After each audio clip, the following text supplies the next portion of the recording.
The morning of Eleanor Whitfield's wedding began with blood.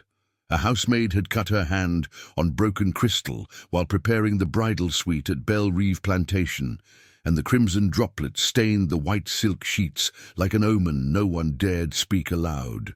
The older slaves whispered about it in the kitchen house, their voices low and urgent, but Mama Celeste, the head cook who had delivered half the plantation's children, white and black alike, silenced them with a single raised hand. "Hush now," she commanded, her eyes fixed on the main house where lanterns already blazed, despite the early hour. This day got enough trouble without us calling more down upon it.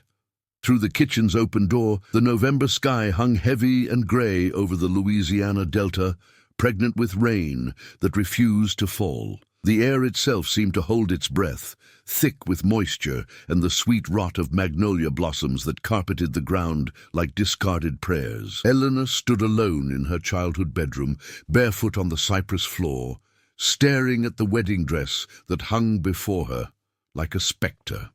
Tell me in the comments which country you are from and what you thought of this story. And if this story made an impression on you, subscribe to the channel so you don't miss any future stories. French lace imported from Paris, seed pearls sewn by hand, a train that would trail behind her like a river of broken promises. Her reflection in the standing mirror showed a woman of 22 years, golden-haired and pale as porcelain, with eyes the color of smoke before fire. Beautiful, they called her, docile, obedient, they knew nothing. Her fingers trembled as she touched the cameo at her throat, a gift from her late mother, the only woman who had ever understood the wildness that lived behind Eleanor's carefully composed expression. Inside the locket was a miniature portrait, but it wasn't of family. It was a pencil sketch she'd drawn herself at age 12, of a boy with skin like polished mahogany and eyes that saw through every wall she'd ever built. Samuel. A knock at the door made her snap the locket shut. "Miss Eleanor?" It was Josephine, her lady's maid, voice carefully neutral. "Your father says it's time. Tell him I need another moment. He says now, miss. The colonel is already at the chapel." Colonel Marcus Whitfield, 53 years old, owner of 3 plantations spanning 2 parishes, veteran of the Mexican War, widower twice over, a man who collected things, land, slaves, power, and now a young bride to crown his empire. He had courted her father, not her, offering a merger of fortunes that would make the Whitfield name untouchable in Louisiana society. Eleanor had been given no choice in the matter.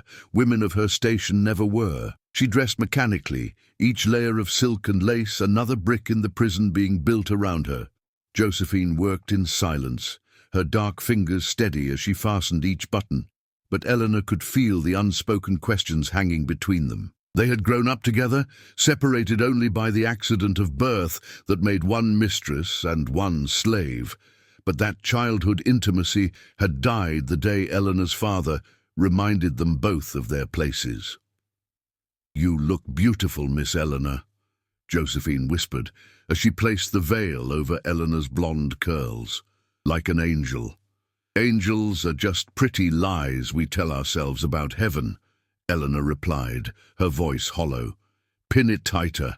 I don't want it to slip." The chapel at Belle Rive had been built by Eleanor's grandfather, a modest structure of whitewashed wood with stained glass windows depicting biblical scenes of suffering and redemption. Today, it was decorated with white roses and candles, transformed into something that looked holy but felt like a tomb. 200 guests filled the pews. Planters and their wives, politicians from New Orleans, business associates of Colonel Whitfield who smiled with mouths full of gold teeth and eyes full of calculation. They turned as Eleanor entered on her father's arm, their faces blurring together into a single mass of expectation and judgment. But Eleanor saw none of them. Her eyes found the windows, and through the wavy glass she could see the oak trees beyond where the slaves had gathered to watch. They weren't allowed inside, of course, but they lined up outside in their Sunday clothes, witnesses to a spectacle that would be whispered about in the quarters for years to come. Among them, standing apart from the others near the blacksmith's forge, was a figure that made Eleanor's heart contract with such violence she nearly stumbled. Samuel had grown tall, his shoulders broad from years of working iron and fire. He wore a simple shirt and pants, his face carefully blank, but Eleanor knew that expression. It was the same mask he'd worn the day her father had ordered him whipped for teaching her to read slave narratives he'd hidden in the barn. The same emptiness he'd shown when she'd been forced to watch, forbidden to intervene, while the overseer's lash opened his back. That was 7 years ago. They hadn't spoken since. But his eyes met hers now through the chapel window, and in that moment every word they'd never said passed between them like lightning through storm clouds. "Dearly beloved," the minister began, his voice rolling through the chapel like distant thunder, "we are gathered here in the sight of God." Eleanor's hand tightened on her father's arm. Beside her, she could feel him trembling, not with emotion, but with satisfaction. This marriage would erase his gambling debts, secure his position, guarantee his legacy. She was the payment for his failures, gift wrapped in white lace and tied with a bow of social propriety. Colonel Whitfield waited at the altar, resplendent in his military dress uniform, medals gleaming like warnings on his chest. He was handsome in the way predators are handsome, all clean lines and dangerous confidence. When he smiled at Eleanor, she saw the possessiveness in it, the certainty that she was already his in every way that mattered. The ceremony proceeded like a dream, or perhaps a nightmare from which Eleanor couldn't wake. She heard herself speaking the vows, felt the cold weight of the wedding ring sliding onto her finger, tasted the colonel's lips when he claimed his first kiss as her husband. The guests erupted in applause that sounded like the rattling of chains. As they processed down the aisle, Eleanor turned her head one last time toward the window. Samuel was gone. Only the empty space where he'd stood remained, and the wind moving through the oak trees like a whispered promise or a final goodbye.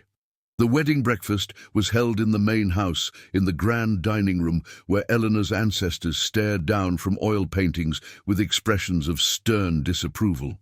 Long tables groaned under the weight of food prepared by Mama Celeste and her kitchen staff: roasted duck, crawfish étouffée, fresh oysters on ice, 3 kinds of cake, and wine that flowed like water. Colonel Whitfield held court at the head of the table, one hand possessively on Eleanor's waist as he accepted congratulations and toasts.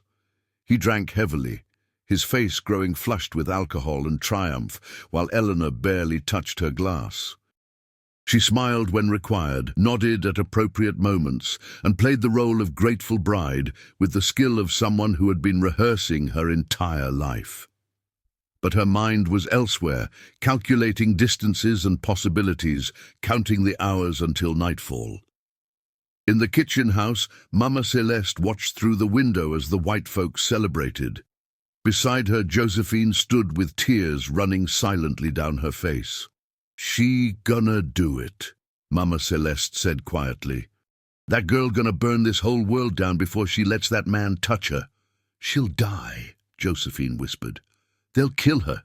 They'll kill them both, maybe. But something's worth dying for." Mama Celeste turned back to her cooking, her weathered hands steady as she measured ingredients for the evening meal. Love that strong don't ask permission. It just takes what it needs and pays the price later. As the sun began its descent toward the cypress swamps, painting the sky in shades of blood and gold, Eleanor excused herself to prepare for the evening festivities. She climbed the stairs to the bridal suite slowly, each step measured and deliberate, while below her the celebration continued without pause. The room had been transformed with flowers and candles, the blood-stained sheets replaced with fresh linens of the finest Egyptian cotton. On the dresser sat a silver tray with 2 crystal glasses and a bottle of French wine, a gift from her new husband, waiting to toast their wedding night. Eleanor closed the door and locked it. From beneath her corset, she withdrew a small glass vial, no larger than her thumb. The liquid inside was clear as water, odorless, and would work within minutes. She had obtained it 3 weeks ago from a root woman who lived deep in the swamps, paying with the only thing of value she possessed, her mother's pearl necklace. "This here will give a man peace," the root woman had said, her eyes ancient and knowing. "Or freedom, depending on how you look at it. Either way, his suffering will be brief." Eleanor uncorked the wine bottle with trembling fingers and carefully added the contents of the vial to only one of the glasses. Then she poured the wine, watching the poison disappear into the dark red liquid like a secret sliding beneath still water. Outside, the sky finally opened and rain began to fall. The rain came down in sheets, turning the grounds of Belle Rive into a landscape of mud and shadow. In the slave quarters, families huddled in their cabins, while water leaked through worn shingles and pooled on dirt floors. But in the blacksmith's forge, a single lantern still burned, casting dancing shadows on the brick walls. Samuel stood at the anvil, hammer in hand, though he hadn't struck metal in hours. His shirt was soaked with rain and sweat, clinging to the scars that crisscrossed his back like a map of suffering. Before him on the work table lay the things he had gathered in secret over the past 3 weeks, a hunting knife with a newly sharpened blade, a leather pouch containing $53 he'd saved over 6 years, documents he'd forged using skills learned from a literate slave who'd been sold south before he could teach Samuel everything, and a ring made of iron he'd folded and refolded 100 times until it shone like silver, small enough to fit a white woman's finger. "You still here?" The voice came from the doorway, where old Moses stood with rain running off his hat. He was 70 if he was a day, had survived 3 masters and buried 2 wives, and possessed the kind of wisdom that comes from watching the world long enough to see its patterns repeat. "Waiting," Samuel said simply. "For what? Death?" Old Moses stepped inside, shaking water from his coat. "Boy, whatever you're thinking about doing tonight, don't. That white girl married now, she ain't yours. She never was and never gonna be. She was mine before the world told us different." Samuel's voice was quiet, but carried the weight of absolute conviction. "Been mine since we were 6 years old, and she kissed my scraped knee when I fell running from the overseer's dog. Been mine since she cried harder than I did when they whipped me. Been mine every day she looked at me like I was a person instead of property. And that's gonna get you both killed." Old Moses moved closer, his weathered face creased with concern. "You know what they do to black men who touch white women. They'll hang you from the nearest tree, cut you up while you're still breathing, make an example that'll be told for generations. And her? Best case, they lock her in an asylum. Worst case, they bury her in an unmarked grave and pretend she never existed." "I know." Samuel finally looked up, and his eyes held no fear, only a terrible, beautiful certainty. "But she's coming tonight, Moses. And when she does, we running north, where they say a man can be free, where the color of our skin don't determine the measure of our souls. The north ain't heaven, boy. They got their own kind of chains up there." "Maybe, but at least we'll choose them together." Old Moses studied him for a long moment, then slowly nodded. "I hope you know what you're doing. I hope that love you carrying worth the blood it's gonna cost." "It is." Samuel picked up the iron ring, feeling its weight in his palm. It always was. In the main house, the evening festivities had moved to the grand ballroom where musicians played and couples danced beneath chandeliers that threw prisms of light across polished floors. Colonel Whitfield stood among a group of men, cigar smoke curling around them like serpents as they discussed politics and cotton prices and the troublesome abolitionist sentiment spreading from the north. "They don't understand," one planter declared, his face red with drink and indignation. "These Negroes need structure, discipline. Left to their own devices, they'd descend into chaos. We're providing civilization, for God's sake." "Providing profit, you mean?" another laughed. though I'll toast to civilization if it keeps my fields productive." Colonel Whitfield smiled but said nothing. His eyes kept drifting to the stairs where his bride had disappeared an hour ago. The other men noticed, exchanging knowing looks and crude jokes about wedding night anticipations. The colonel endured their humor with practiced grace. But beneath his calm exterior, impatience stirred like a restless animal. He had waited long enough. 3 months of courtship conducted through her father, formal visits with chaperones present, carefully crafted letters that spoke of respect and partnership. All the proper rituals that society demanded. But tonight, Eleanor Whitfield belonged to him completely, legally, irrevocably. Tonight he would finally claim what he had purchased. "Gentlemen," he said, setting down his glass with decisive finality, "if you'll excuse me, I believe I've neglected my bride long enough." Cheers and applause followed him as he climbed the stairs, his boots heavy on the wood.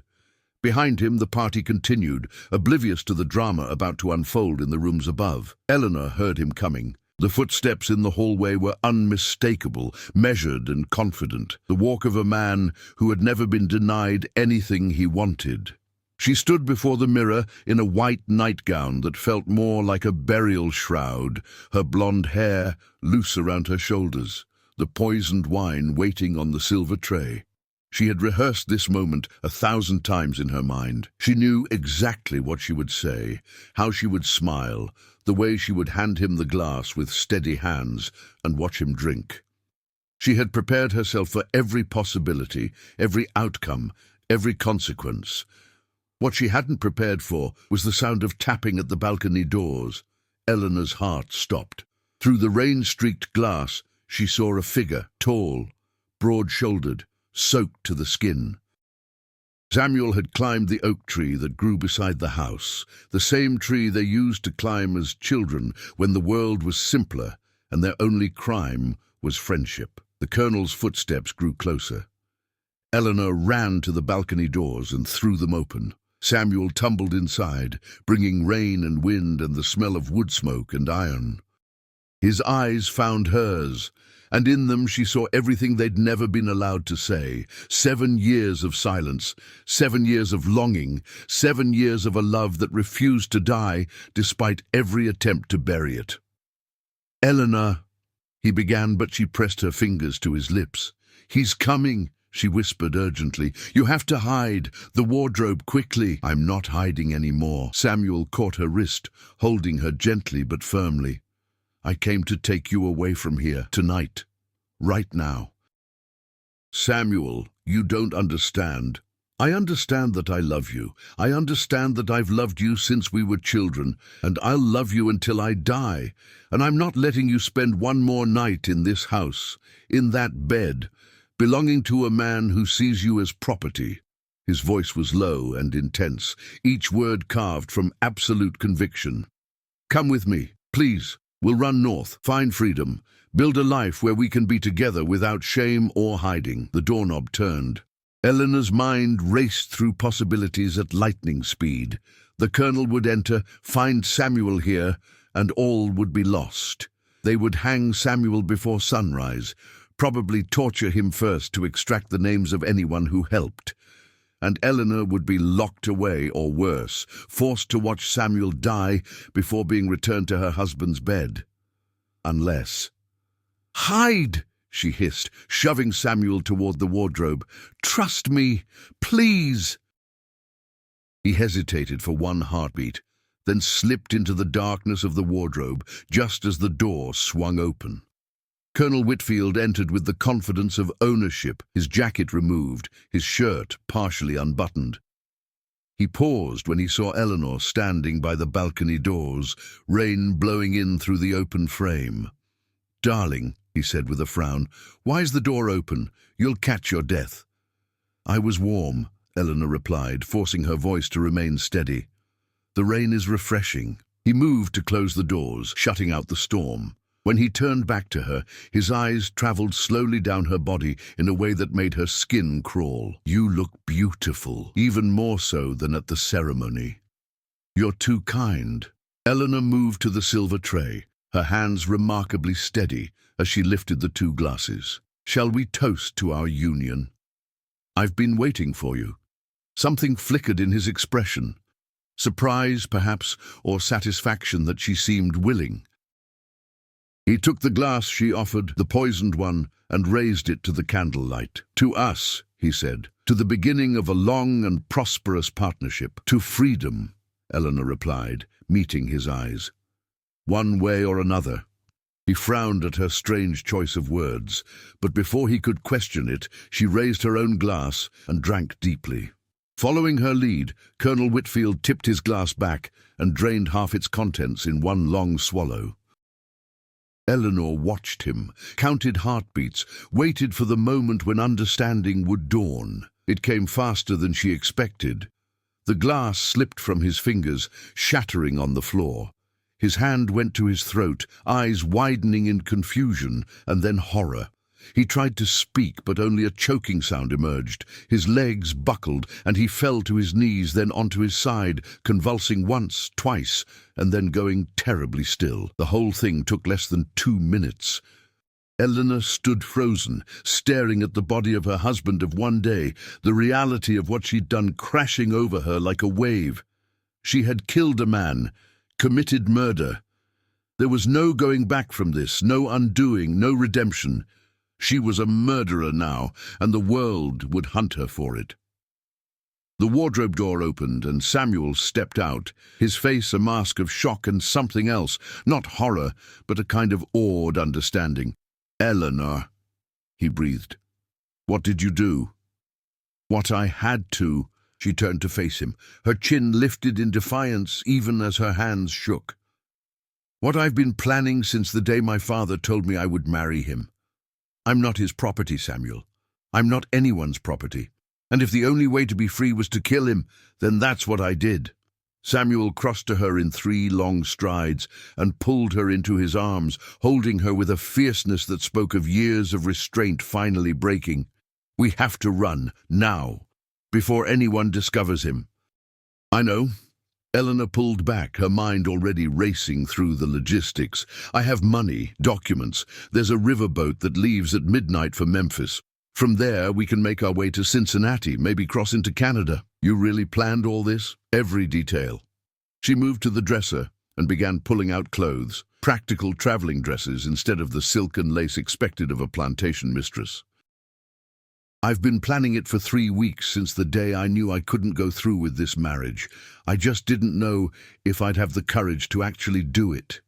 "And now?" Eleanor looked at the colonel's body one last time, feeling nothing but a strange, cold relief.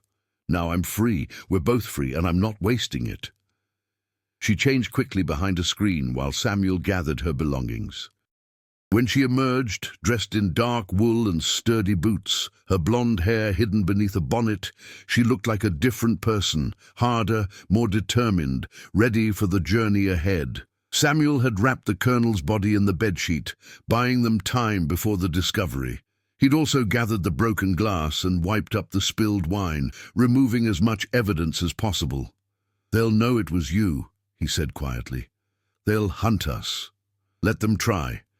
Eleanor picked up a small leather bag containing everything she couldn't leave behind, her mother's cameo, a few pieces of jewelry she could sell, and the iron ring Samuel had made, which she'd found hidden in the forge weeks ago while he was working. She slipped it onto her finger beside her wedding band, then removed the colonel's ring and dropped it on the floor beside his shrouded form. "We go through the servants' stairs," she said, taking Samuel's hand.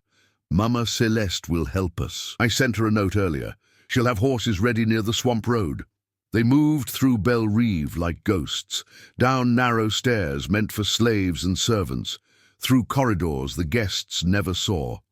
Below them, the party continued, music and laughter drifting up through the floorboards like echoes from another world. In the kitchen, Mama Celeste waited with 2 bundles of food and a lantern burning low. She looked at them both with eyes that had seen too much suffering to be surprised by anything, and simply nodded. "Horses waiting where I told you," she said to Eleanor. You got maybe 3-4 hours before they find him. Use it wise."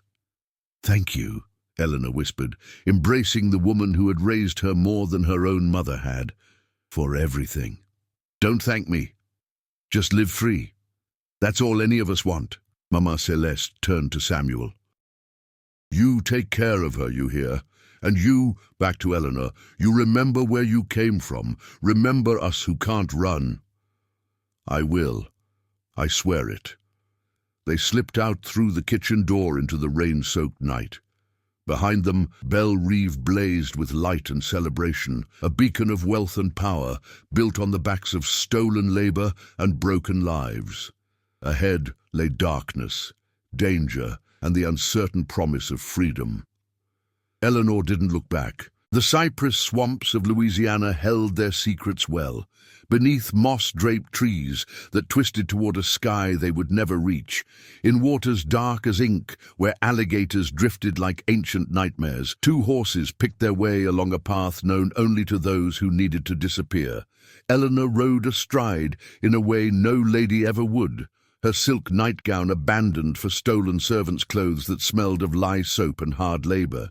Her blonde hair was wrapped tight beneath a kerchief, and mud streaked her face, transforming her from plantation mistress into something harder to define, harder to track. Beside her, Samuel guided them through terrain he'd learned from runaway slaves who'd passed through Belle Rive over the years, each one teaching him another piece of the invisible map that led north to freedom. The rain had stopped, but the air remained thick, heavy with moisture, and the sounds of creatures that lived between water and land. Somewhere in the darkness, an owl called out like a question with no answer. "How much further to the river?" Eleanor asked, her voice low despite their isolation. Speaking too loudly felt like tempting fate, like announcing their presence to the hounds that would surely follow. "Another hour.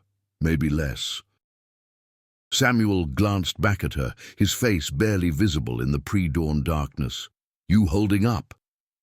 "I killed my husband 6 hours ago and fled into a swamp with a man the law considers property. I'm perfect." Her laugh was brittle, edged with hysteria she was fighting to contain. "This is exactly how I imagined my wedding night would go."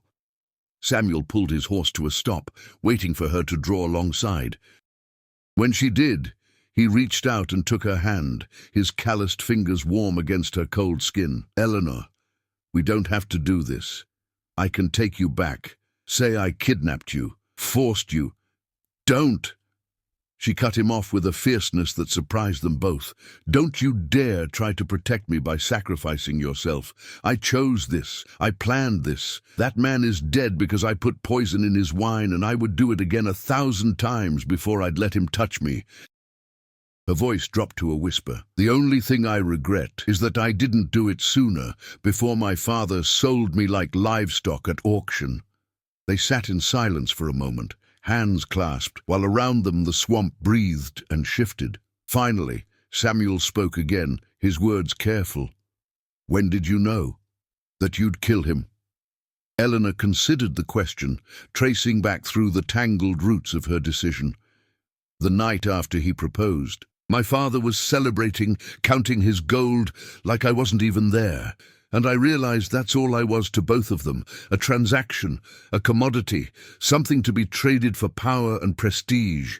I went to my room and stared at myself in the mirror until I couldn't recognize my own face." She paused, remembering. "Then I thought of you, the way you looked at me when we were young, before the world taught us we were supposed to be master and slave. You saw me, Samuel. The real me, not the performance I had to give for everyone else. I always saw you. I know, that's why I'm here." She squeezed his hand once, then released it. "We should keep moving.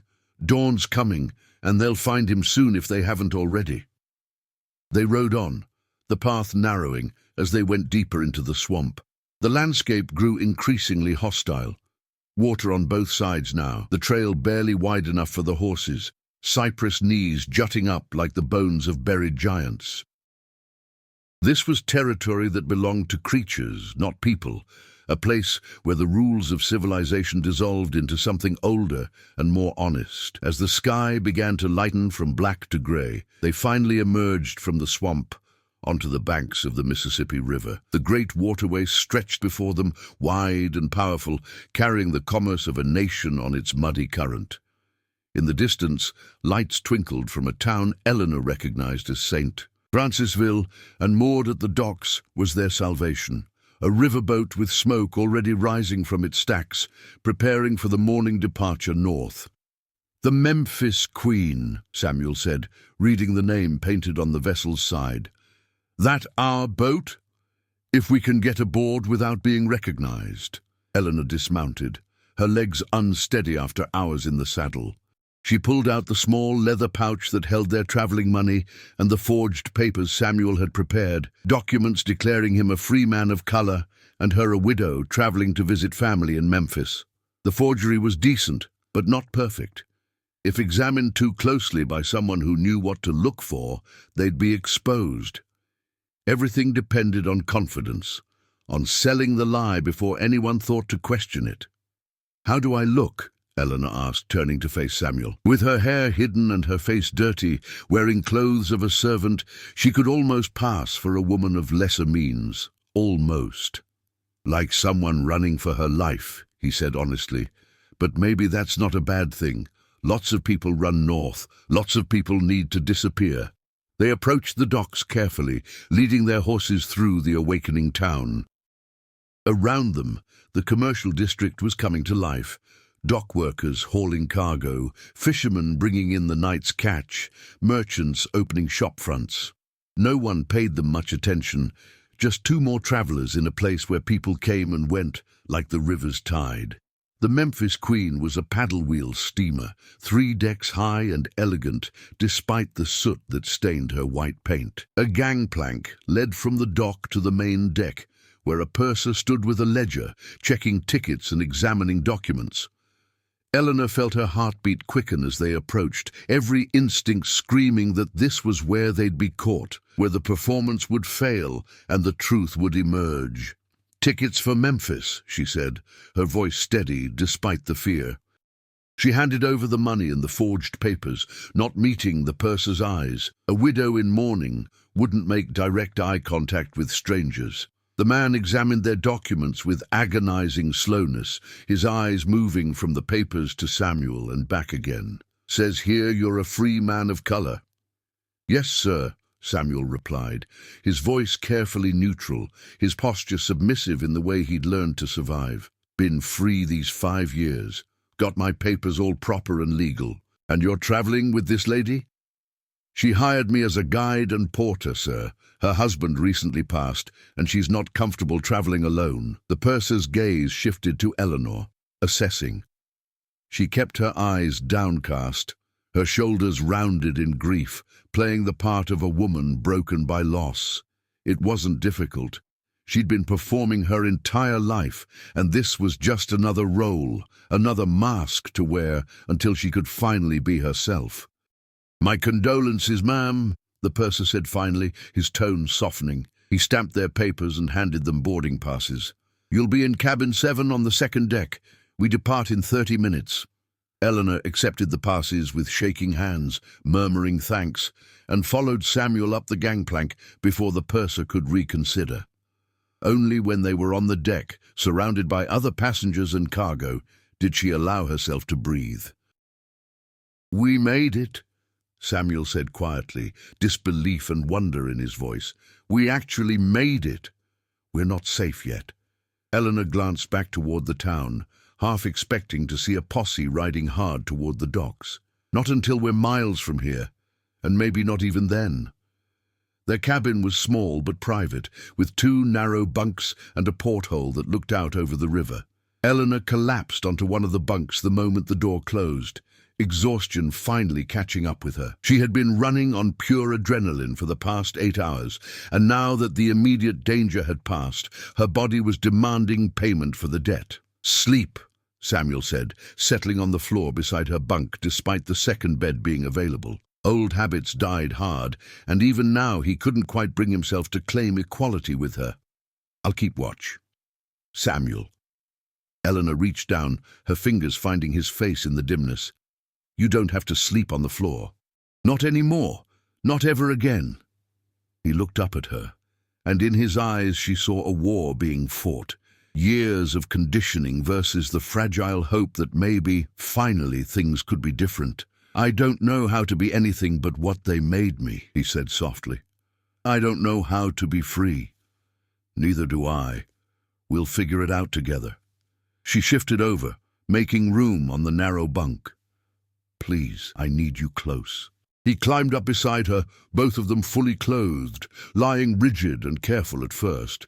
But gradually, as the riverboat's whistle sounded and the paddle wheel began to churn, as they felt the vessel pull away from the dock and carry them north toward an uncertain future, they relaxed into each other. Eleanor's head found Samuel's shoulder, his arm curved around her waist, and for the first time in longer than either could remember, they slept without fear. The sleep didn't last long. Eleanor woke to the sound of shouting on the deck above. Beside her, Samuel was already alert, his body tense as a drawn bowstring. Through the porthole, she could see they were perhaps an hour north of St. Francisville, the Louisiana shoreline sliding past in a blur of green and brown. What is it? She whispered. Trouble, maybe, or nothing. Hard to tell. He rose and moved to the door, opening it a crack to peer into the corridor. What he saw made him freeze. Eleanor, we need to go. Now. She was beside him in an instant, looking past his shoulder to see what had alarmed him. At the end of the corridor, a group of men in dusty riding clothes were showing something to the ship's captain, a drawing, or perhaps a daguerreotype. Even from this distance, Eleanor could make out the captain's expression, changing from disinterest to sharp attention. They're looking for us, she breathed. How did they find us so fast? Does it matter? Samuel was already gathering their few belongings, shoving them into the bag. We need to get off this boat before they search the cabins. We're in the middle of the river. Then we swim. Eleanor stared at him, wondering if he'd lost his mind, but the grim determination in his face told her he was deadly serious. Jump into the Mississippi River in the dark, with no idea what currents or creatures waited below, or be captured by men who would see Samuel hanged and Eleanor locked away, or worse. Not really a choice at all. They slipped into the corridor, moving quickly toward the far end, where a door led to the deck. Behind them, she could hear the men beginning their search, doors opening, voices raised in authority. They had minutes, maybe seconds. The deck was chaos, passengers milling about, crew members working lines, cargo being shifted. In the confusion, no one noticed two more people moving toward the railing. Samuel climbed over first, balanced on the narrow ledge with one hand extended back to Eleanor. Trust me, he said. Eleanor took his hand. Behind them, someone shouted. She didn't look back. Instead, she jumped. The Mississippi swallowed them whole. The river was cold and alive, pulling at them with currents that had drowned stronger swimmers than Eleanor Whitfield. She surfaced, gasping, her clothes immediately waterlogged and heavy, threatening to drag her under. Beside her, Samuel fought to keep his head above the muddy water, his eyes searching for the nearest shore. There, he pointed to a wooded bank perhaps 200 yards distant, where cypress trees leaned over the water like concerned sentinels. Can you make it? Eleanor didn't answer with words. She couldn't spare the breath. Instead, she began swimming with strokes her mother had taught her in defiance of propriety, lessons given in secret because ladies weren't supposed to swim. Another small rebellion her mother had planted, another seed that had finally borne fruit. Behind them, the Memphis Queen continued its journey north, the men who hunted them growing smaller with distance. Whether they'd been spotted jumping overboard, Eleanor couldn't tell and didn't care. All that mattered was the shore, the trees, survival. The swim seemed to take hours, though it was likely only minutes. Eleanor's arms burned, her lungs screamed, and twice she went under, certain she would drown. Each time Samuel was there, pulling her up, keeping her moving. When her feet finally touched bottom and she stumbled onto the muddy bank, she collapsed immediately, vomiting river water and gasping like a landed fish. "We can't stop," Samuel said, though he was in no better shape, his chest heaving. "They might send a boat back looking for us. Just give me a moment." Eleanor forced herself to her knees, then her feet. Her sodden clothes clung to her like a second skin, and she'd lost the kerchief that hid her distinctive blonde hair. Anyone who saw her now would know immediately what she was. A white woman, fleeing with a black man, the most scandalous and dangerous combination possible in the antebellum South. They pushed into the woods, leaving the river behind. The forest here was thick and dark, full of palmettos and thorny vines that tore at their wet clothes. Mosquitoes descended in clouds, drawn by blood and desperation. Eleanor's feet, still in the thin shoes she'd worn when fleeing Belle Rive, were soon cut and bleeding. After an hour of brutal hiking, Samuel called a halt in a small clearing where an enormous oak tree had fallen, creating a natural shelter beneath its massive trunk. They huddled there, shivering despite the Louisiana heat, trying to catch their breath and assess their situation. "We lost everything," Eleanor said, staring at their empty hands. The bag with their money, papers, and few possessions had been abandoned on the riverboat in their panic. No money, no documents, nothing. "We have our lives." Samuel was examining his hands, which were bleeding from gripping rocks and roots during the swim. "That's more than we had a few hours ago." "How far are we from Belle Rive?" "Maybe 20-30 miles. Not far enough." He looked at her seriously. "Eleanor, they're going to hunt us. You understand that, right? It's not just about your husband's death anymore. You're a white woman with a black man, and that's enough to get us both killed. They'll paint you as a victim, say I corrupted you, abducted you. Let them say whatever they want." Eleanor's voice was hard as iron. "I know the truth. I chose you. I've always chosen you from the moment we were children playing beneath the magnolia trees. The world told us we couldn't have each other, but I never believed it." "Not really." Samuel reached out and gently tucked a strand of wet hair behind her ear. "What happened to the scared little girl who used to cry when her father scolded her? She grew up. She learned that tears don't change anything. Action does." Eleanor met his eyes. "I killed a man, Samuel. I'm a murderer now. There's no going back to who I was, no redemption, no forgiveness. All I can do is move forward and try to make it mean something. It means freedom. Does it?" She gestured to the forest around them, the hostile territory, their desperate circumstances. "We're hunted fugitives with no money, no food, and no safe place to go. That's freedom. It's a start." Samuel stood, offering her his hand. "Come on, we need to keep moving. There's a place I know about, maybe 10 miles north of here. Old Moses told me about it once. An abandoned chapel in the deep bayou where runaways sometimes shelter. If we can make it there, we can rest, figure out our next move." Eleanor took his hand and pulled herself up, ignoring the screaming protest of her abused muscles. "Then let's move. I didn't come this far to give up now." They walked through the remainder of the day, following game trails and dry creek beds, staying hidden beneath the forest canopy. Twice they heard riders in the distance and had to hide, pressing themselves into the mud while horses thundered past. The second time, Eleanor recognized her father's voice calling her name, the false concern in it barely masking his rage. "Eleanor, darling, please come out. No one will hurt you. That slave has poisoned your mind, but we can fix this. Come home." She bit her lip until she tasted blood, forcing herself to remain silent. Samuel's hand covered hers, his touch saying everything words couldn't. "I'm here. You're safe. We'll survive this." The riders eventually moved on, their search pattern taking them west, while Eleanor and Samuel continued north.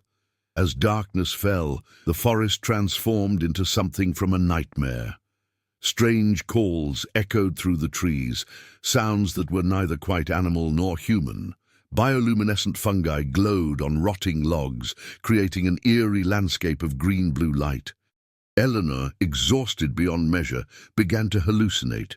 She saw her mother standing between the trees, beckoning her deeper into the woods. She saw the colonel's corpse walking behind them, his face pale and accusing. "Samuel," she whispered, "I see things. Fever, maybe, or just exhaustion." He pulled her close, supporting more of her weight. "The chapel's close now, just a little further." Today, but a little further, turned out to be another 3 hours of stumbling through increasingly hostile terrain. The solid ground gave way to swamp, forcing them to wade through waist-deep water where things brushed against their legs and ripples suggested the presence of alligators. Eleanor's teeth chattered uncontrollably, her body shutting down from hypothermia despite the warm night. Just when she was certain she couldn't take another step, Samuel stopped. "There," he breathed. Through the trees, barely visible in the moonlight, stood a small structure of weathered wood, the chapel old Moses had described, built perhaps a century ago by French settlers and long since abandoned to the swamp. Its walls leaned at precarious angles, and the roof had partially collapsed, but to Eleanor it looked like paradise. They waded the final distance and climbed onto the chapel's raised foundation. The door had rotted away years ago, leaving an entrance like an open mouth. Inside, the air was thick with the smell of decay and mildew, but it was dry and relatively safe. Samuel helped Eleanor to a corner where the roof still held, then began searching the chapel's remains. He found candle stubs, a few pieces of rope that had been left behind, and, miraculously, a rusted tin that contained matches wrapped in oilcloth. "Someone's been here recently," he said, examining the matches. "Within the past year, I'd guess. Probably runaways heading north." He lit a candle, and the small flame pushed back the darkness. In its light, Eleanor saw that the chapel's walls were covered with carvings, names, dates, messages scratched into the wood by desperate people seeking the same freedom they now pursued. Some of the carvings were decades old, the wood weathered and split around them. Others looked fresh, the exposed grain still pale. "Look at this one," Samuel said, pointing to a carving near the door. "Sarah and Joseph, 1847, made it to Canada. Free at last. Did they really make it?" Eleanor's voice was barely a whisper. "Or is that just what they hoped? Does it matter? They tried. That's more than most people ever do." He moved to sit beside her, wrapping his arms around her shivering form. "Rest now. I'll keep watch." "I can't ask you to. You're not asking, I'm giving." He kissed her forehead gently, a gesture of tenderness that made Eleanor's chest ache. "Sleep, Eleanor. Tomorrow we'll figure out the rest." But sleep didn't come easily. Eleanor's mind churned through everything that had happened, every choice that had brought her to this moment. She thought about her mother, dead these 5 years, and wondered what she would think of her daughter's choices. She thought about Belle Rive burning, if they'd burned it, if that's what angry men did when they couldn't find their escaped prize. Most of all, she thought about the colonel. About the way his eyes had widened when the poison took hold, the understanding that had flashed across his face in those final moments. He had known, in the end, that she had killed him, had seen the truth behind her careful performance. Did she feel guilty? Eleanor examined her conscience like probing a wound, searching for the expected remorse. But all she found was a cold, clear certainty that she had done what needed to be done. The colonel had been a good man by the standards of his society. He hadn't beaten his slaves more than necessary. He'd provided well for his previous wives. He'd been respected by his peers, but he'd seen Eleanor as property, as an acquisition. And in the end, that had been his death sentence. "What are you thinking about?" Samuel asked quietly. "Murder, freedom, whether there's really any difference between the two." "There is." His voice was firm. "Murder is taking a life for hate or greed or power. What you did was self-defense against a kind of slavery. You fought back against someone who would have owned you, body and soul, for the rest of your life. You're justifying it. I'm understanding it. There's a difference." Eleanor turned to look at him, their faces inches apart in the candlelight. "Do you think I'm evil for what I did?" I think you're brave. I think you're stronger than anyone I've ever known. And I think—" he paused, choosing his words carefully, "I think you loved me enough to destroy your entire world rather than live without me. I don't know if that's evil or righteous, but I know it's the most powerful thing I've ever witnessed." She kissed him then, properly, for the first time since they were 12 years old and stealing moments in the barn before the world reminded them such things were forbidden. His lips were chapped and tasted of river water, and the kiss was nothing like the romanticized descriptions in the novels she'd read. It was desperate and hungry and real, two people clinging to each other in the darkness because they were all each other had.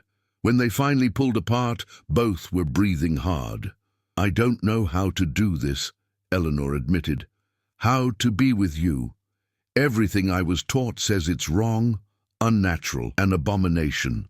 And even though I know that's lies built on lies, I can't just erase it from my mind. Then we'll figure it out together, make our own rules." Samuel stood and pulled her to her feet. "Watch this." He moved to the wall where all the names were carved and pulled out the knife he'd saved from Belle Rive. Slowly, carefully, he carved two names into the wood, Eleanor and Samuel. Below it, he added a date, November 18th, 1849, and then a simple phrase, "Free at last." "There," he said, stepping back to admire his work. "Now it's real. Written in wood and witnessed by everyone who comes after us. We're free, Eleanor. Not the way the law recognizes it, not the way society accepts it, but in the only way that matters. We chose each other, and we're willing to pay the price for that choice." Eleanor traced the carved letters with her fingers, feeling the rough wood against her skin. "What if the price is our lives? Then we'll have lived more truly in these few days than most people do in a lifetime." Samuel took her hand.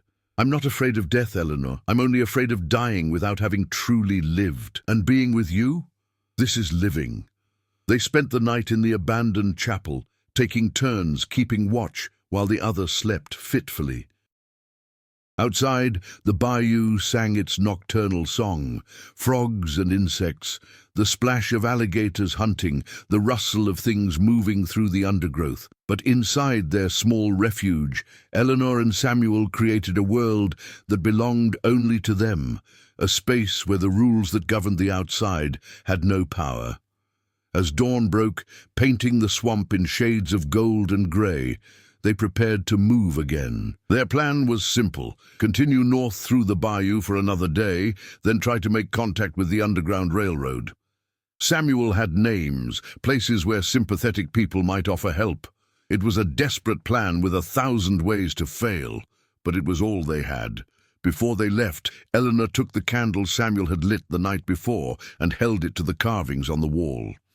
She watched as the flame illuminated each name, each date, each desperate hope scratched into the wood by people just like them. Some of those people had surely made it to freedom. Others had probably died trying, but all of them had chosen to fight rather than surrender, and that choice itself was a kind of victory. "Are you ready?" Samuel asked, standing in the doorway with the morning light behind him. Eleanor took one last look at their carved names, then blew out the candle. "I'm ready." And they stepped out into the new day, two fugitives with no clear path and every reason to fail, but they were together, and they were free, and for now, that was enough. 3 days in the bayou transformed Eleanor from plantation mistress into something feral. Her fine skin, once protected by parasols and silk gloves, blistered and burned under the relentless sun. Her blonde hair, impossible to keep hidden, became a tangled nest of mud and leaves. Mosquito bites covered her body until she was more welts than flesh. She lost weight rapidly, her cheekbones becoming prominent, her eyes sinking into dark hollows. But she didn't complain. Not once. Samuel watched her change with a mixture of awe and concern. The pampered girl he'd known as a child had been replaced by someone harder, more focused, driven by a will to survive that burned like fever. She ate whatever he found, raw fish caught with his hands, bitter roots dug from the swamp, once even a snake he'd killed with a rock. She drank swamp water that probably carried disease. She walked until her feet bled, then wrapped them in torn pieces of her dress and kept walking. "You should rest," he told her on the third day, when he noticed her limping. "We can wait here for a few hours." "No." Her voice was hoarse from dehydration. "They're still looking. I can hear the dogs at night getting closer. We have to keep moving." She was right. The search parties had grown more organized, more determined. At night they could see torches in the distance, weaving through the swamp in methodical patterns. The hunters knew the fugitives couldn't have gone far without supplies, and they were tightening the noose with patient cruelty. On the fourth day, they found the first body. It was hanging from a cypress tree near a well-traveled path. A black man, perhaps 30 years old, his face swollen and unrecognizable. A sign had been nailed to the tree. "This is what happens to runners." Eleanor stared at the corpse for a long moment, then turned away and vomited. Samuel stood frozen, recognizing in that hanging body his own possible future. This was the price of freedom, spelled out in rotting flesh and broken neck. This was what awaited them if they were caught. "We should cut him down," Eleanor said quietly, wiping her mouth. "Give him some dignity." "We can't. It would tell them we were here." Samuel forced himself to look away from the hanging man. "He's beyond our help now. The best thing we can do is survive, make his death mean something by actually making it north." They gave the body a wide berth and continued on, but the image haunted them both. That night, as they huddled in another temporary shelter, this time a hollow log, Eleanor finally broke down. "I did this," she sobbed, her body shaking. "I killed a man, and now people are dying because of it. That man on the tree, he might have been running because of us, because the whole region is in an uproar." "Stop!" Samuel pulled her close, his voice firm. "That man was running because he wanted freedom. Same as us, same as thousands of others. You didn't create slavery, Eleanor. You didn't build a world where people are property. You just refused to be part of it, and that's not the same as causing it. Then why does it feel like blood on my hands? Because you have a conscience. Because you see the cost of freedom and it hurts you. That's what makes you different from them, from your father, from the colonel, from all the people who benefit from this system without ever questioning it." He tilted her chin up, forcing her to meet his eyes. "You chose love over comfort, humanity over hierarchy. That's not evil, Eleanor. That's the most righteous thing a person can do." She clung to him in the darkness, drawing strength from his certainty, even as doubt gnawed at her insides. But by morning, her resolve had hardened again. The sight of that hanging body, rather than breaking her, had transformed her grief into something else.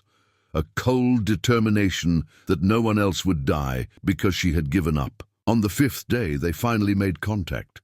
They'd been following a creek north, staying in the water to throw off the dogs, when Samuel spotted a mark on a tree.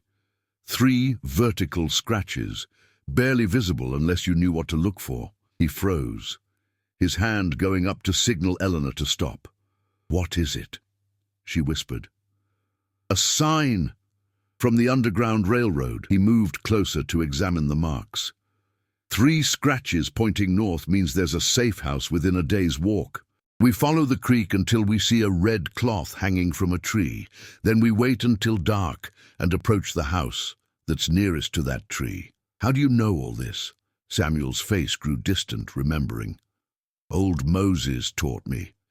He used to be a conductor, helped people escape before he got too old, and they broke his leg so he couldn't run. He made me memorize everything. Said someday I might need it."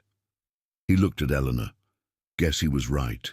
They found the red cloth 3 hours later, hanging from an oak tree that overlooked a small farmstead. The property looked poor, a modest house badly in need of paint, a barn that leaned precariously, fields that showed more weeds than crops. But to Eleanor and Samuel, it looked like salvation. They waited until full dark, then approached cautiously. Samuel went first, moving silently through the shadows until he reached the back door. He knocked 3 times, paused, then twice more, the signal old Moses had taught him. The door opened a crack, revealing a middle-aged white woman with grey hair and suspicious eyes. "We don't want no trouble. We're not bringing any, ma'am," Samuel said quickly. "We're heading north, hoping you might—" "I know what you're hoping. Question is, can you pay?" Her eyes flicked to Eleanor, who had emerged from the shadows. The woman's expression shifted from suspicion to shock. "Lord have mercy. You're that girl from Belle Rive, the one who poisoned the colonel."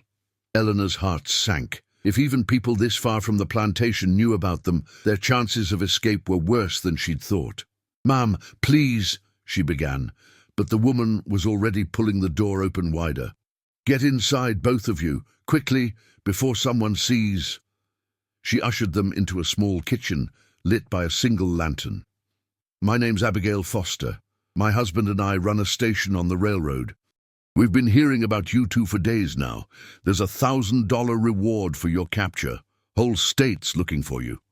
"We don't have any money," Samuel said. "We lost everything getting this far. But if you'll just help us get to the next station—" "I didn't ask for money." Abigail moved to the stove and began ladling soup into bowls. "Sit, eat. You both look half dead." The soup was thin but hot, and Eleanor devoured it despite her churning stomach. Abigail watched the meat, her face troubled. "You understand what you've done?" she asked finally. "Killing a white man, running off together. It's not just illegal. It's given ammunition to every person who wants to paint abolitionists as criminals and race mixers. They're saying you were corrupted, that this young man seduced you, poisoned your mind against your own people." "That's a lie," Eleanor said sharply. "I chose this. I poisoned the colonel because I refused to be his property. Samuel didn't corrupt me, he saved me. I believe you, child, but believing you and the rest of the world believing you are 2 different things." Abigail sighed. "My husband's out now, meeting with other conductors. We're trying to arrange passage for you, but it won't be easy. Every road north is being watched, every train, every riverboat. They want to make an example of you both." "What do we do?" Samuel asked. "Wait, rest. Let me and mine figure out the details." Abigail stood and moved to a cupboard, pulling out blankets. "There's a root cellar beneath the kitchen. You'll hide there during the day. At night we'll move you. Probably take a week, maybe 2, to get you to the next safe house. From there, it's another month to Canada if everything goes right. And if it doesn't—" Abigail met his eyes steadily. "Then you'll hang, son. They'll hang you from the nearest tree and make sure every slave in Louisiana sees it. And her—" She nodded at Eleanor. "Best case, they lock her in an asylum. Worst case, she'll wish they had." The root cellar was exactly what it sounded like. A dark hole beneath the kitchen floor, perhaps 6 feet by 8 feet, with a ceiling so low they had to crouch. Crates of potatoes and onions lined the walls, and the air was thick with the smell of earth and decay. But it was safe, and after 5 days in the swamp, it felt like luxury. They spent 3 days in the cellar, coming out only at night, when Abigail brought them food and news.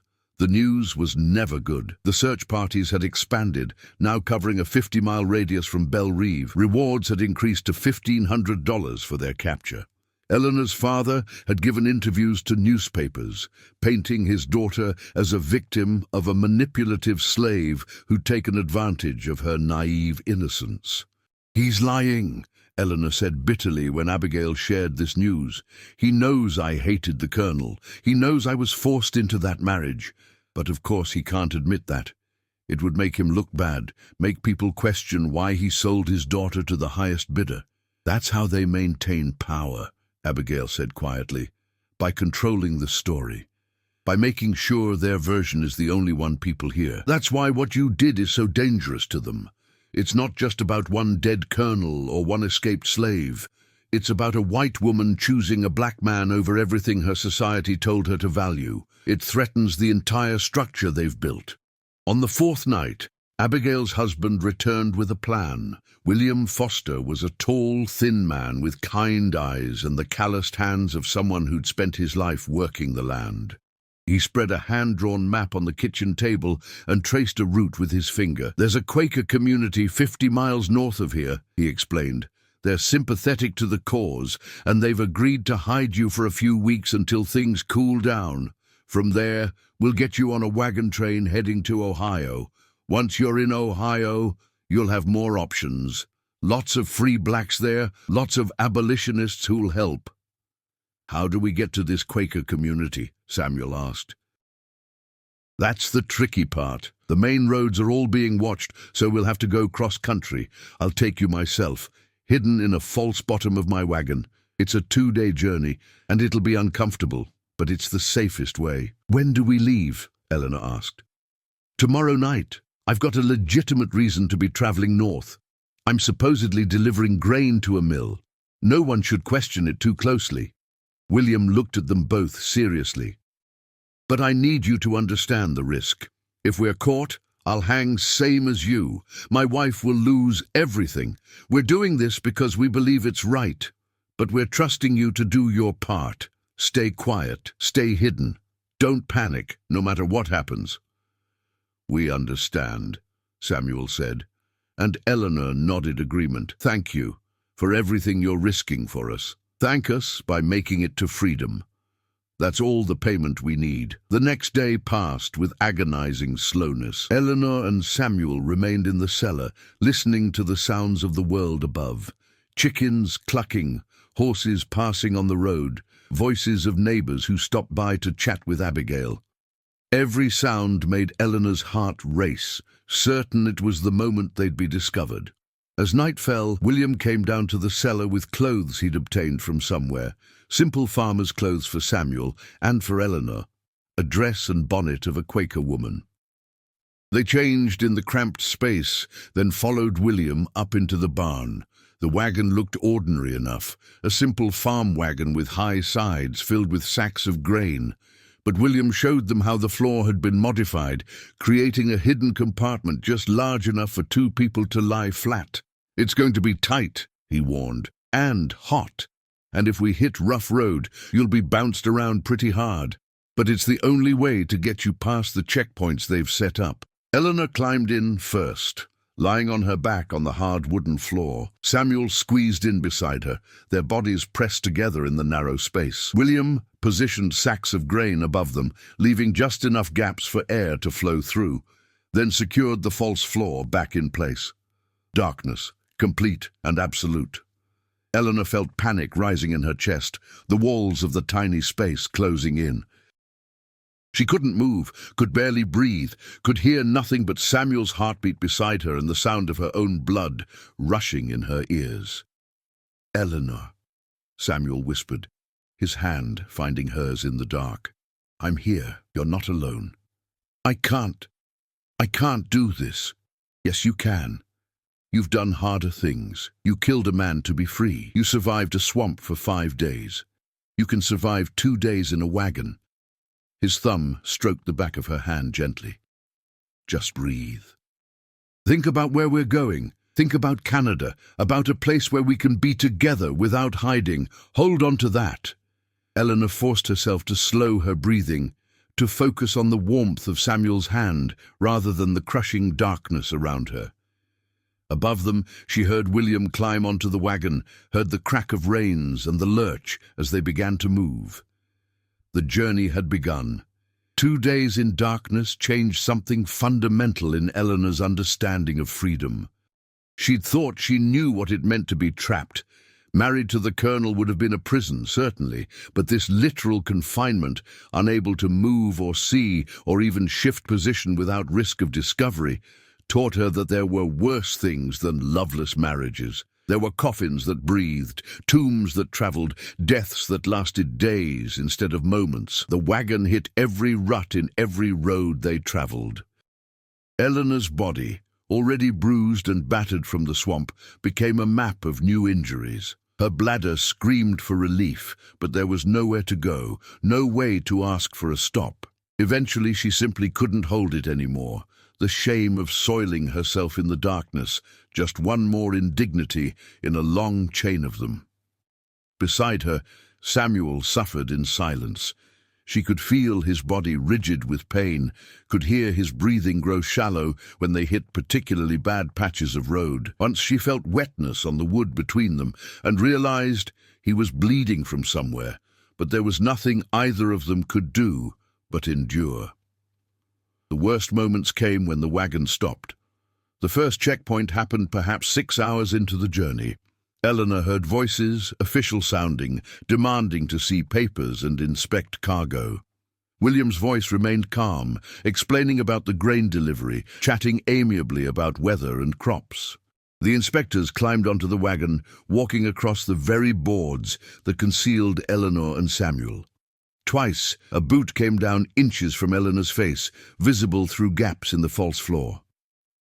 "Lot of grain for one wagon," an inspector said suspiciously. "Mill's been waiting 3 weeks for this delivery," William replied easily. "I'm running behind because of the rains.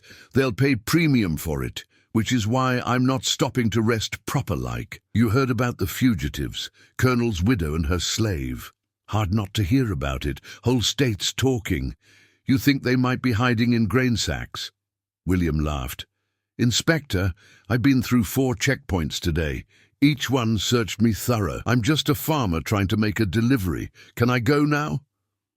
After what felt like hours but was probably minutes, the inspector agreed. The wagon lurched forward again, and Eleanor released a breath she hadn't realized she was holding. There were 3 more checkpoints that first day. Each one left Eleanor trembling with terror, certain they'd be discovered, certain this was the moment their desperate flight would end. But each time, William talked them through, his voice never wavering, his story never changing. Night brought no relief. William didn't stop, kept the wagon moving through darkness, because stopping meant questions, meant more opportunities for discovery. Eleanor dozed fitfully, her dreams a confused jumble of swamps and hanging bodies, and the Colonel's face as the poison took hold. Somewhere deep in the second day, Eleanor's mind began to drift. The pain and fear and physical discomfort all blended together until she wasn't entirely sure what was real anymore.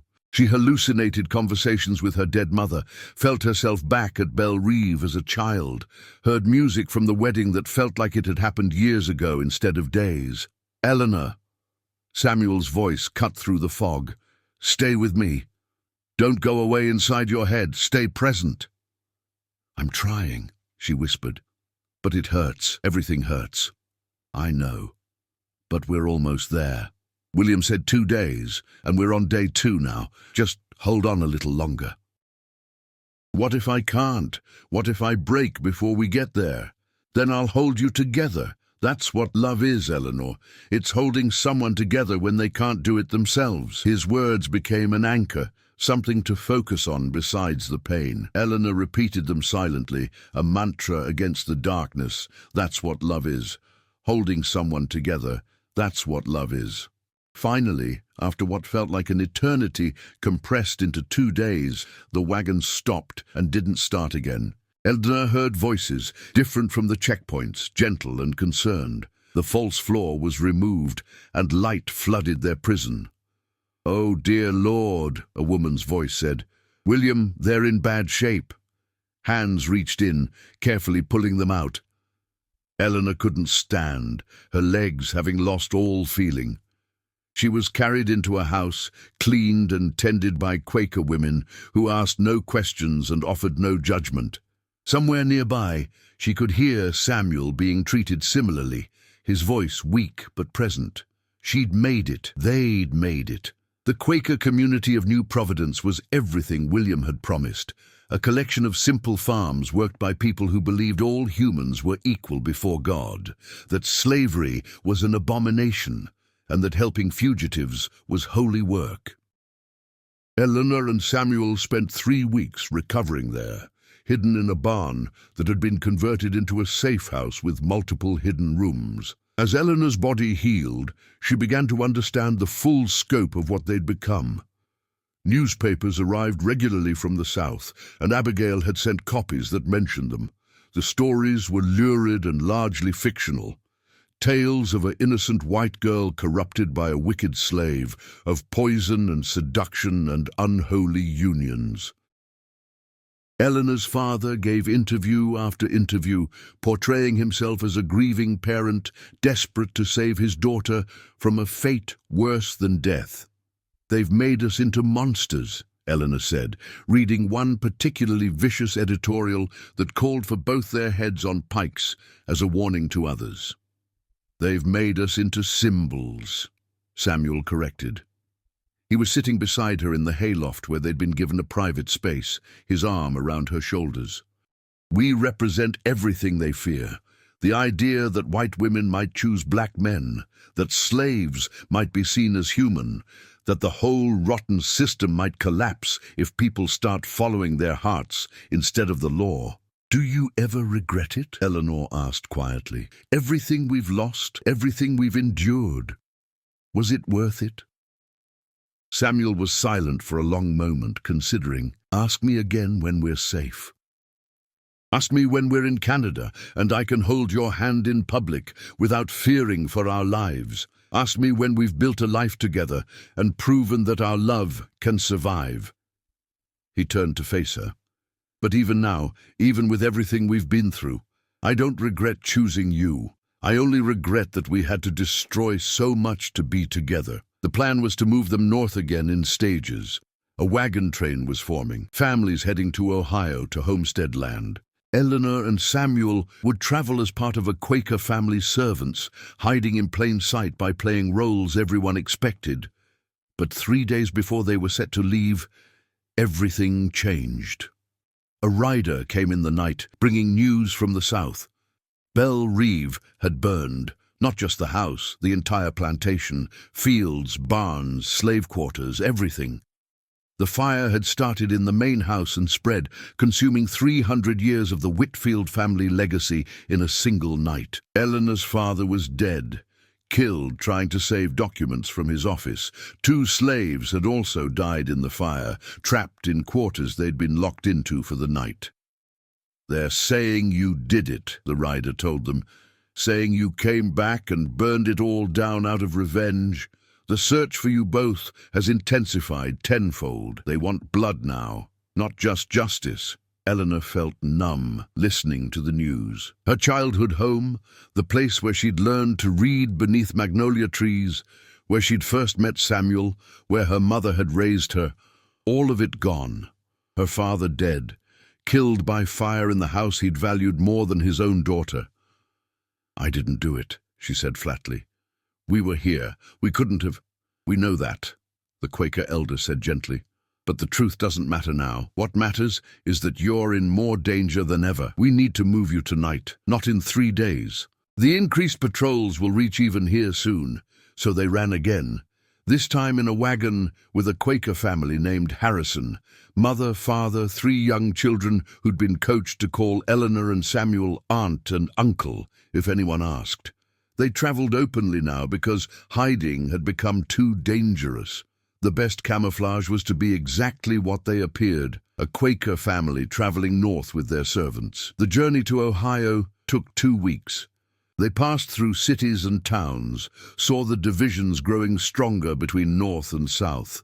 In one town, they witnessed a slave auction, families being torn apart and sold like livestock. Eleanor watched, her hand clutched in Samuel's, and felt sick with the knowledge that her entire life had been built on such scenes, such suffering. In another town, they met free blacks who'd made lives for themselves in the north, who owned businesses and homes and lived without chains. Samuel spoke with them for hours, learning about possibilities he'd never imagined, about a world where his skin color was still a burden but not an absolute barrier. "Could we really do this?" he asked Eleanor one night as they camped in a grove outside Columbus. "Build a life here, or do we need to go all the way to Canada?" "I don't know," Eleanor admitted. "Canada is safer, they say, but Ohio has laws against recapture, has people who would help protect us. Maybe we don't have to run forever. Maybe we can start building instead." But building a life required more than just desire. It required money they didn't have, skills Eleanor had never developed, and a society willing to accept them. The further north they traveled, the more Eleanor understood that escaping the South hadn't meant escaping prejudice or hatred. It had just changed the form those things took. Still, there were moments of hope.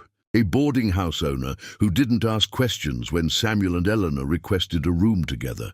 A church that welcomed them both, black and white sitting side by side. A shopkeeper who sold Eleanor fabric without demanding to know why a white woman was buying alongside a black man.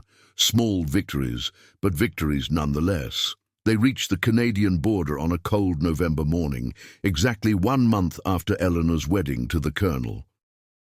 The crossing was surprisingly anticlimactic. A bridge over a river, a customs officer who glanced at their forged papers and waved them through.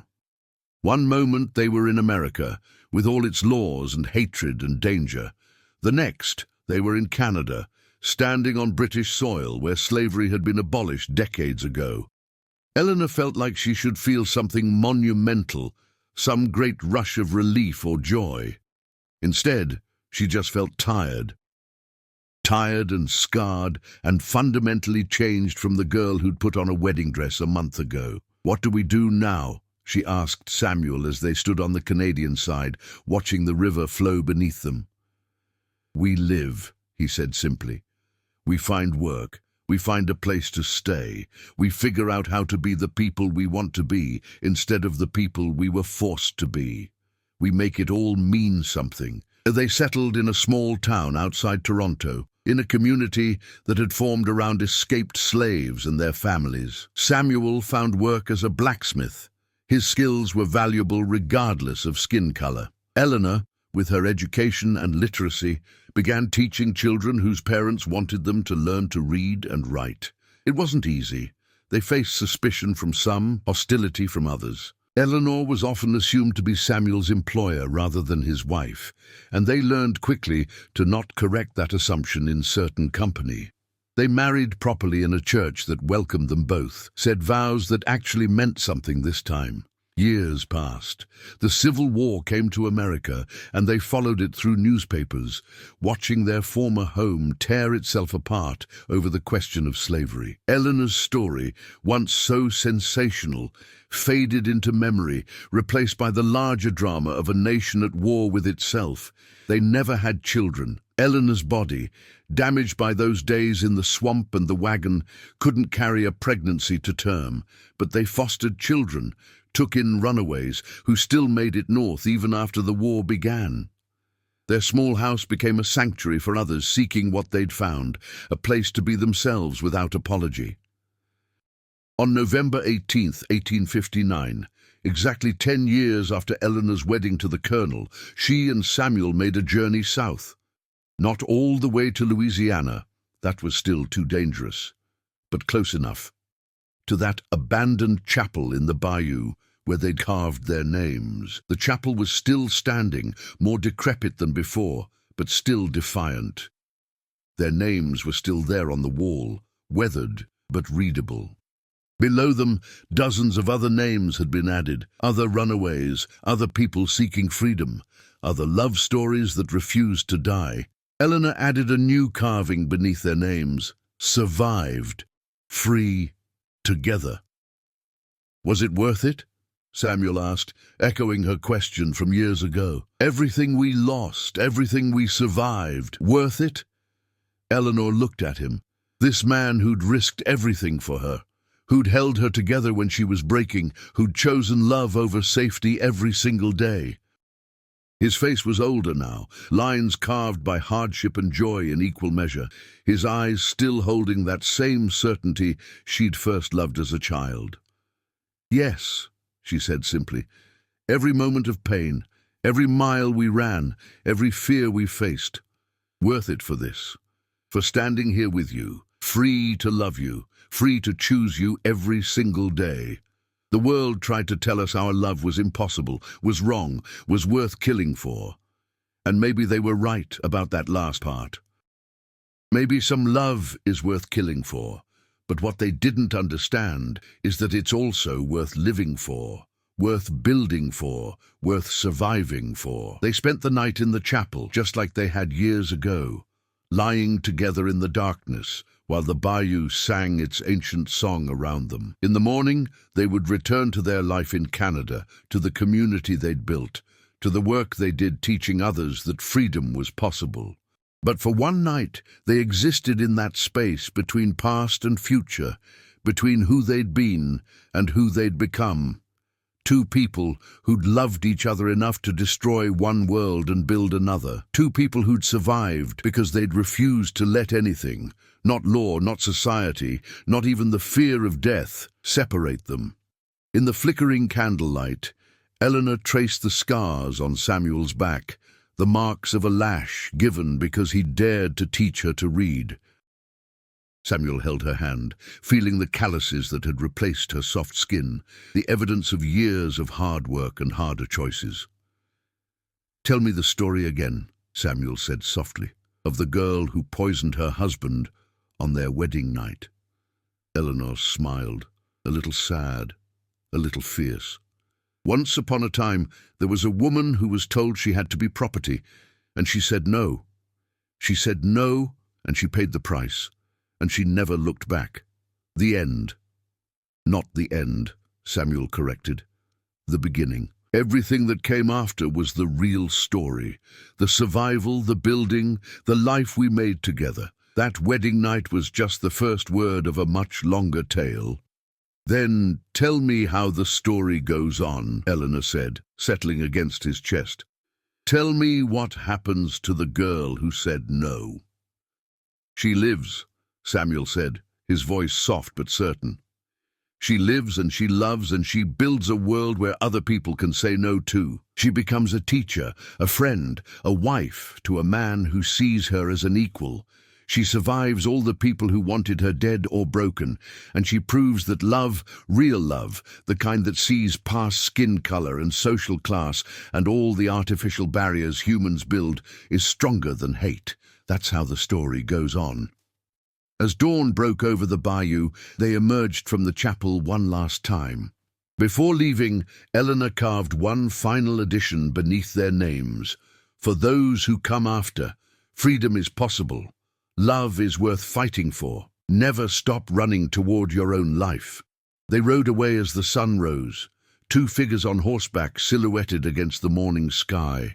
Behind them, the chapel held their story, carved in wood, waiting for the next desperate souls who needed to believe that escape was possible. The people who hunted them never found them. Oh, there were rumors over the years. Sightings of a white woman and a black man living in peace somewhere north of the border, tales of a chapel in the bayou where runaways would see their names glowing in the darkness like promises.